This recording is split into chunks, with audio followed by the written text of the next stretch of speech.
Before we get into this one, make sure you tap that like button, subscribe, and stay tuned to UK Now, because what you're about to hear might just be one of the most provocative speeches in Parliament this year.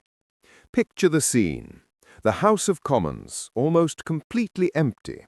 One lone Reform MP stands up, and what follows doesn't sound like politics, it sounds more like a sermon.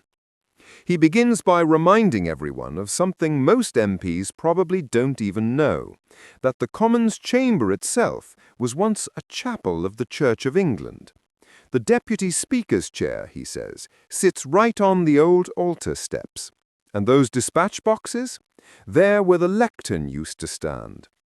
Through the centuries, from Alfred to Victoria, Britain, he says, was understood as a community of common worship, a people united in faith, a nation that worshipped the Christian God. But then came the 20th century, and with it a new idea, that maybe a nation could be neutral about God, that freedom could exist in a world without faith, a world of reason, science, and material progress. No hell below us, above us only sky. You know the line. But according to him, that idea was wrong. The horrors of the 20th century, he says, prove what happens when you strip faith from the heart of society. And now, as he puts it, new, ugly, and aggressive threats are emerging.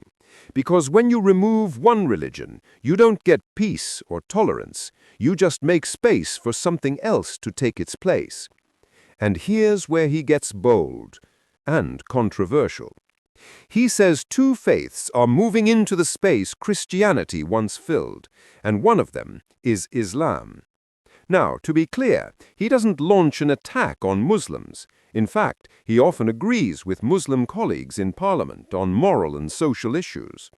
But he insists firmly that Britain is and must remain a Christian country. Then he says something that's caused quite a stir.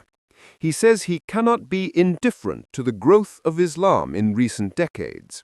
He warns that this trend, if ignored, could reshape Britain entirely. And finally, he ends with this striking line. A wind is blowing, and a storm is coming, and when it hits, we'll see whether our house is built on rock or on sand. Powerful words. A warning? A prophecy? Or just fear dressed up as faith? Whatever you think, one thing's certain. This MP just reopened one of Britain's oldest debates about faith, identity, and what it really means to call this country home. So, what do you think? Was he brave to speak up, or dangerously out of touch? Let me know down in the comments. And before you scroll away, hit that like button, subscribe, and stay tuned to UK Now, because whether you agree or not, this storm he's talking about might already be here. UK Now.